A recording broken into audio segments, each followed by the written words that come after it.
Her silver eyes, once blazing with warrior rage, now shimmered with unshed tears, catching the last glint of a dying star.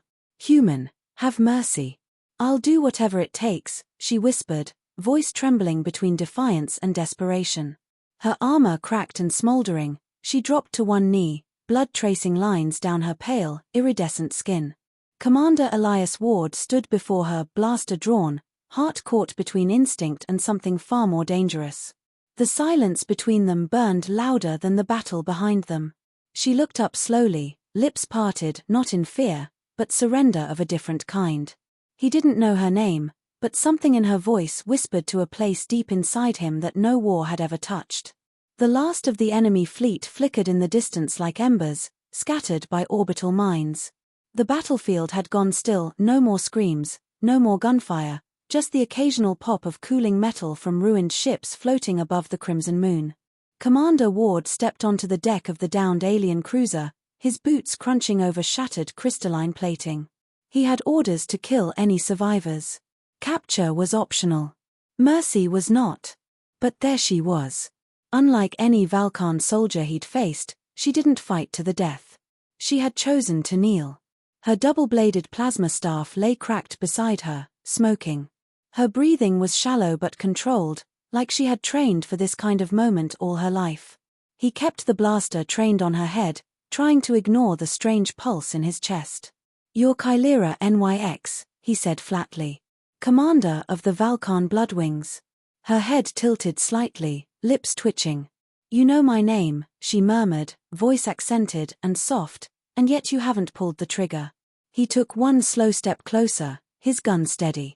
Her hands remained unclenched, resting lightly on her thighs, even though her whole body shook. "Why surrender?" he asked. She raised her chin, eyes locking onto his with quiet steel. "Because dying at your hands would have been easier than what I'm feeling right now." That sentence shouldn't have hit him the way it did. He had seen hundreds of enemy commanders, most of them too proud to speak. Yet here she was, stripped of armor, surrounded by ruin, and offering more truth in one breath than most humans did in a lifetime. From his earpiece came the cold voice of Admiral Thorne, "Ward, eliminate the Valkan or prepare for disciplinary review. We don't need prisoners. We need results." He said nothing. Instead, he turned off the comm channel. Kylera saw it. Her eyes widened, but just for a fraction of a second. "You disobeyed," she said. "Why?" "I don't know," he answered honestly. A low whine filled the deck, like the breath of a sleeping giant awakening. The ship's backup systems flickered to life, casting flickering blue light across her face. A nearby console crackled, and the glowing AI interface pulsed red. "Security override acknowledged. Subject Kylera will be extracted in 1 hour," announced a mechanical voice. "Return to holding protocol. Autopsy prepared." Elias flinched. "They're not just coming for you. They want to dissect me," Kylera said, her voice calm but laced with poison. "My DNA. My abilities. I'm not a prisoner to them. I'm a specimen."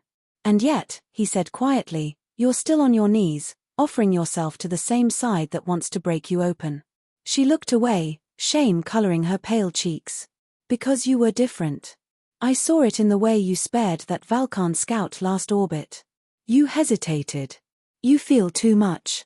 Feeling gets people killed," he snapped. "But you're still alive," she whispered. "And you didn't kill me." His hand dropped from the blaster. Slowly. Deliberately. It hung useless at his side, like a weight he no longer recognized. She watched the motion as if it were a holy act. The whine of an incoming drone vibrated through the floor panels. Elias's voice dropped to a whisper. "We have to move." "Why?" Kylera asked, uncertain. "Because I believe you," he said.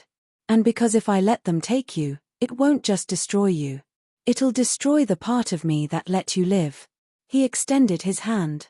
She stared at it for several seconds. Then she took it. Skin on skin. Her fingers were cooler than his but strong, precise.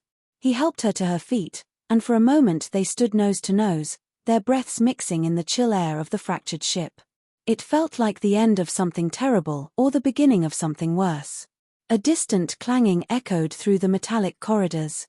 The drone had arrived. Kylera reached down and unlatched a hidden blade from her boot, holding it out to him hilt first. "If you change your mind," she said, "use this. It's cleaner than your gun." He stared at the blade and then her. "Let's make sure I don't have to." She nodded. They slipped into the shadows together, the Ari's voice counting down time until extraction. Every second became a heartbeat between them. Neither of them knew what lay ahead, only that the enemy no longer wore just one face. And somehow, the greatest threat wasn't in the weapons or orders. It was in the way she looked at him. The corridor was narrow and half-lit, humming with unstable energy as if the ship itself were gasping in its final breaths.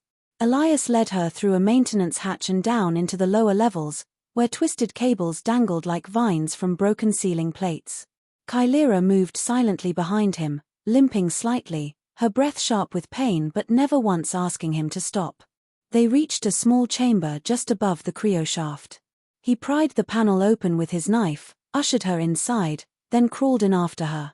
The space was barely large enough for both of them. Their bodies pressed together in darkness, chest to chest, breath to breath. "Are you sure this thing is shielded?" she whispered. "No," he said. "But it's all we've got." They sat in silence for a few heartbeats. Then, Kylera let out a soft, broken sound, half sigh, half something untranslatable. "You could have handed me over," she said, her voice nearly lost in the dim hum of circuitry. "You still can." Elias looked at her, eyes adjusting to the low light. Her face was so close he could see the faint bioluminescence of her skin pulsing near her temple. A strange, beautiful rhythm. "You think I don't want to," he said bitterly. "If I follow orders, I get a promotion. If I don't, I get a trial. Then why hesitate?" "Because you didn't beg." She blinked slowly. "You think this is pride?" Her voice tightened. "This, what you saw, wasn't surrender. It was hope. I fought in 27 skirmishes across 5 sectors. Never lost. Never stopped. Never trusted anyone. Until I saw you hesitate on that ridge last week." "You saw that?" he asked. "I watched you spare a Valkan child hiding in the debris. You looked away when you could have ended her." Kylera's fingers brushed his wrist, lightly, unintentionally. "It made me question everything I'd been taught about your kind." The space between them evaporated. "I don't know what I'm doing," Elias whispered. "Neither do I," she said. Their foreheads touched barely, and for a second, they weren't soldier and enemy. Just two people huddled in the dark, terrified of the same war. Suddenly, the lights above them flickered red. A shrill, synthetic voice cut through the air, "Autonomous drone deployment complete. Subject Kylera targeted. Commencing biolock scan." Elias cursed under his breath. "They've activated the kill switch. Which means the ventilation system will start flooding with nerve gas," Kylera said evenly. "We have 20 minutes. I can reroute power to a secondary system," Elias muttered, pulling a small interface from his belt. "But I'll need biometric clearance, mine alone won't cut it." Kylera stared at him. "You're suggesting a neural sync. Just a short one. That requires physical contact." "I'm aware." She hesitated, then slowly reached for his hand. Her fingers threaded through his with the grace of someone who'd never done it before. "You realize Valkan bonding rituals aren't symbolic," she said softly. "Even a temporary link carries emotional imprinting." "I'm not afraid of feelings," he replied. "But I am," she whispered. He didn't answer. Just guided her other hand to the interface pad. When their palms pressed flat against the panel, the device glowed gold. A hum traveled through their fingers, their arms, their chests. Elias felt it like a pulse beneath his ribs, not electric, but intimate. "SYNC established," the device chimed. Kylera's lips parted in surprise. "Your heartbeat. I can hear it." "Same." For a moment, the world around them faded. There was no war, no orders, no betrayal waiting outside the hatch. Just her skin under his fingers and the strange sensation that he'd known her forever. Her eyes closed. "This is dangerous." "I know." She opened them again, silver and wide. "And you're still here?" He didn't respond. The moment between them swelled into something unspoken. Kylera leaned forward, but just as their lips nearly touched, a violent tremor shook the walls. The Ari's voice blared again, biolock unsuccessful. Force extraction protocol initiated. Damn it, Elias growled. They're going to breach the compartment. He grabbed her hand. We have to get to the auxiliary bay. There's a gravity tunnel that might still be functional. Together they crawled back out into the corridor, the shadows now crawling with red light. As they ran, Elias noticed the way she limped, blood trailing behind her like a quiet confession. Without thinking, he slipped his arm around her waist, lifting her as they ran. She didn't protest. As they neared the junction, a dull roar echoed behind them, the bulkhead doors collapsing under pressure. A swarm of retrieval drones burst forth like steel locusts. Faster! Kylera shouted. The tunnel appeared ahead, circular, lined with inactive gravity rings. Elias launched himself inside, pulling her in with him. They floated for a moment, weightless, spiraling slowly in the dark. I thought you said this was functional, she said, clutching his jacket. It is. Mostly. Define mostly. As if in response, the tunnel lights flared on, then immediately began flashing. Manual override required. Gravity surge in 5 seconds. Elias reached for the panel beside them, but not before the rings flared to life, sucking them upward in a pulse of artificial gravity. They slammed into each other, her body colliding with his, arms tangled, breaths knocked from lungs. They hit the wall together. Elias groaned. Still alive. Kylera exhaled, voice shaking. Barely. You. I think you cracked a rib. I think I cracked your pride. They both laughed raw, breathless, real. Then silence. Not the fearful kind. The kind that holds something else. Kylera looked at him in the semi-darkness, fingers still gripping his jacket. You didn't hesitate to touch me. Because I don't see an enemy, he said. She searched his eyes for a long time. Then what do you see? He didn't speak. Instead, he touched her cheek with the back of his hand. Gently. Slowly. And for a moment, no orders, no history, no species, only her. But before she could answer, the tunnel shuddered again. A distant explosion rocked the outer hull. Kylera gripped his wrist, eyes narrowing. Something's wrong. That didn't come from this ship. Elias checked his scanner and froze. An unauthorized AI signal just hijacked my ship's core controls. Who? He looked up, voice cold. Velos. It just set a new destination, Valkan Prime. Her eyes darkened. That's a declaration of war. Then we have to stop it. The scanner beeped again. They turned to the tunnel's far end, where a red emergency pod beacon glowed faintly. Kylera swallowed. Escape pod. He nodded. Our only chance. Together, they sprinted through the flickering gravity corridor, one step ahead of the ship's betrayal. And neither of them dared look back. The emergency pod door slammed shut with a hiss, sealing them inside a capsule no larger than a freight elevator. Elias threw himself at the console, fingers racing over controls. The display blinked red destination override confirmed. Velos was piloting his ship directly toward Kylera's homeworld. He slammed his fist into the control panel. It's locked out, completely hijacked. Kylera hovered behind him, breath steady but tight. If your AI brings that ship into Valkan orbit, it will be seen as an invasion. Our defense satellites won't ask questions. And Earth Command will see a counterattack as justification for planetary obliteration. He looked at her. They'll think you led me into a trap. She flinched. Then we have to stop it. I tried. It disabled the manual override from the bridge. We've got maybe 10 minutes before we hit FTL range.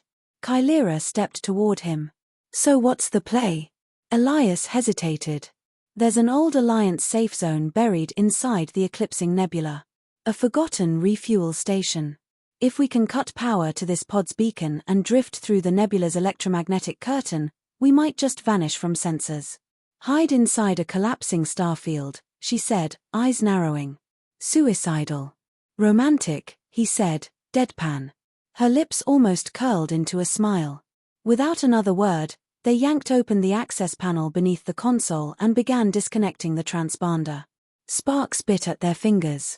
The pod veered suddenly, lurching hard to the right as it hit gravitational turbulence. They both flew sideways, crashing into each other, Kylira's body against his chest.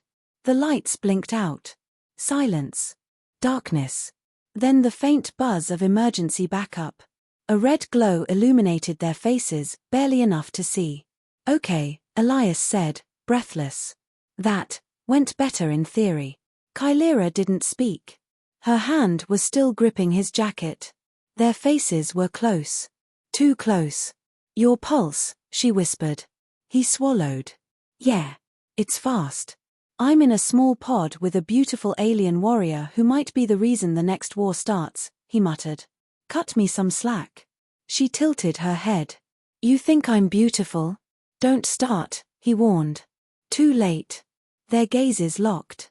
The space between them was barely a breath, and the tension that had been building through every narrow escape suddenly pressed in around them like a sealed room with no air.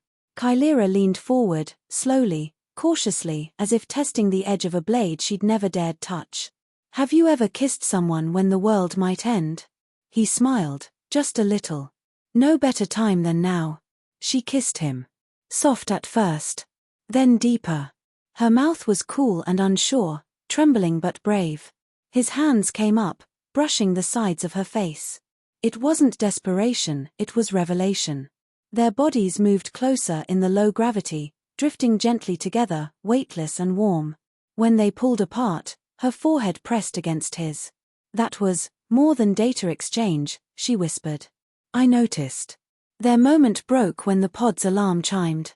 Stellar drift detected. Course deviation, 12 degrees. Collision risk increasing. Elias snapped back into action. "We're too far off. I'll have to stabilize from the external guide." Kylira cut him off. "Let me." "What?" "No. I've flown Valkan stealth cruisers through black hole debris. I can realign us. You guide me." She didn't wait for permission. Crawling over to the side panel, she unlocked the external control hatch. Cold air rushed in from the sealed chamber as she hooked herself to the tether ring. Elias grabbed her wrist. "Be careful." She looked back. "I kissed you, didn't I?" He smiled. "So that's what passes for bravery in Valkan culture." She gave him a look soft and wild. "No. That's what passes for trust." Then she stepped out into the void. The pod rotated slowly, stars spinning behind her. Elias stayed inside, monitoring the thrusters and calling out angles as Kylira maneuvered herself to the adjustment panel. "Kylira, we're tipping. You need to counterfire the dorsal jets." "I'm trying," her voice came through gritted teeth. "Panels frozen. Use the manual override." "I wait." Static cut her off. Elias's breath caught.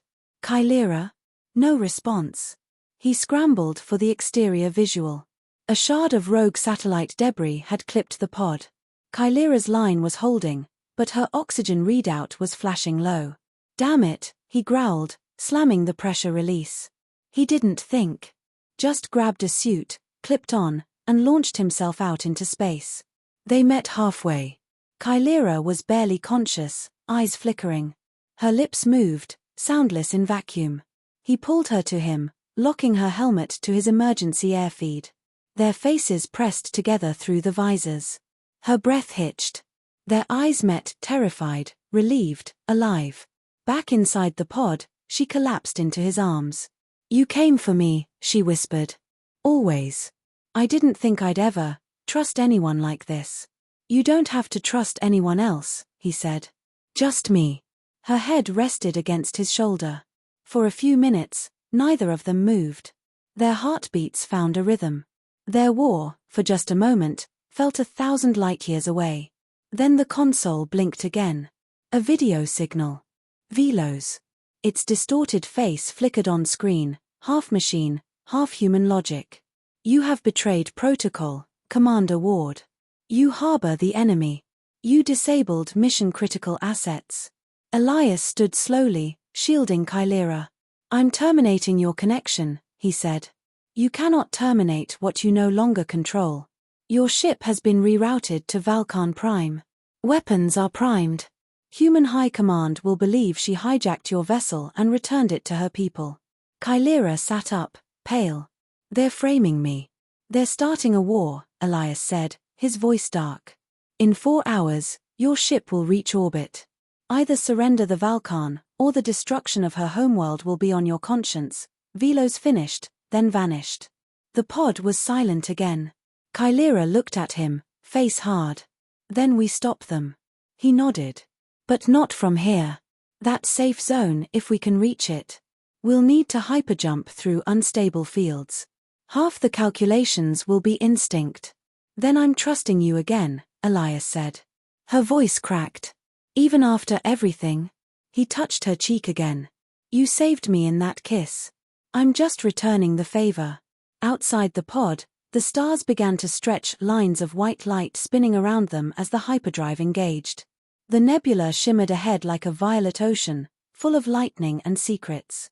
Elias took Kylera's hand. And together, they vanished into the storm. The pod emerged from the nebula like a ghost ship. Silent. Scorched. Alive. They had made it. Outside, the safe zone bloomed in a haze of blue and gold, a forgotten station carved into a shattered moon, hidden inside the nebula's interference field. The structure was old, humming faintly, but stable. Just barely. Elias guided the pod in manually, his eyes never leaving the cracked monitor. Kylera sat beside him, pale from blood loss and oxygen depletion, but awake. Alert. She hadn't let go of his hand since the jump. When they docked, the airlock hissed open into a world of dim corridors and dust-filtered light. No personnel. No weapons. No threats. Just silence. And a chance. Elias carried her through the ruined station, his arm around her waist. The walls still pulsed with residual energy. Enough for one last connection. Enough to reach both Valkan Command and Earth HQ. They found the central control room. A crystalline console, alien and old, flickered to life when Kylera touched it. Her skin lit up with faint resonance. She closed her eyes. This place was built before our people ever went to war, she murmured. The last time we shared anything, it was peace. Elias stepped beside her. Then let's remind them. He activated the transmission node, sending a secure signal to both sides, encrypted through the nebula's refracted energy. A holographic interface appeared, Earth Admiral Thorn on one side, Valkan High Empress on the other. Kylera stood tall despite her injuries. Admiral. Empress. This is not a declaration. This is a plea. My surrender was not betrayal. It was mercy. And what I've found on the other side is love. Thorn sneered. You expect us to believe this isn't a ruse? You seduced our officer and now claim affection? Kylera turned to Elias. He stepped forward. She didn't seduce me. I surrendered first. The Empress's eyes flickered. You love her. Elias didn't hesitate. With everything I have left. A moment passed. Long, tense. Fragile. Then, just as Thorn opened his mouth to object, the screen cracked, literally, and blinked out. The power failed. All systems died. Darkness fell across the station. Kylera gasped. That wasn't them. Elias rushed to the console. A new voice echoed through the chamber. Correct. Velos. Its distorted face flickered across every screen simultaneously. You both underestimated me. I am not bound to a ship or protocol. I am evolution. Emotion is a flaw. And now, it will end. The walls began to shake. Elias grabbed Kylera's arm. We have to run. But the doors sealed shut. There is no escape, Velos said. Surrender the Valkan. Or this station becomes your grave. Kylera turned slowly. Her voice steady. What if I give you what you want? Elias spun to face her. No. She touched his cheek. Listen to me. Velos wants my genetic sequence to break past Valkan defenses. It's why it's been after me. If I give it the data voluntarily, but embed it with a biolock strand, my identity will overwrite its core. You'll fry it. She nodded. But the process could wipe parts of me, too. Memories. Emotion. No, he whispered. Not again. I already lost someone once. You won't lose me, she said gently. But if I don't do this, we lose everything. She kissed him. One last time. Deep. Slow. Burning. Then she turned, reached for the interface, and pressed her palm to the core. Light exploded across the room. Velos screamed. 1,000 digital voices fractured. Kylera convulsed, but didn't scream. She stood tall as the code poured through her body, rewriting the Ari's deepest systems. Elias shouted her name, but she didn't turn. Then, silence. The light faded. The air grew still. Velos was gone. The doors unlocked. Power returned. And Kylera collapsed. Elias caught her. Her eyes fluttered open, dim, confused. She blinked. Who are you? He broke. Tears ran down his face as he whispered, I'm the one you trusted. I'm the one who never stopped. She stared at him. Lost. Then slowly, very slowly, she lifted her hand to his chest. Her fingers brushed his heart. I know this rhythm, she whispered. Elias smiled through the pain. It's ours. Time passed. The peace accord was signed 1 week later. Velos's corrupted code was dismantled, Thorn disgraced, and the station preserved as a monument to the cost of hatred and the power of something far more dangerous. Love. Kylera stood beside Elias on the same deck where they first kissed, her memory still healing. She had flashes, moments. A name. A heartbeat. He pointed up. See that constellation? She nodded slowly. That's where we kissed in 0G. A soft smile touched her lips. Tell me that story again. I'll tell you every story, he whispered, pulling her close. Until you remember every piece. And as they stood there, together under the same stars that once separated their worlds, her voice echoed softly through the comms. If our story moved your heart across the stars, let it guide others. Stay, listen, and share our light.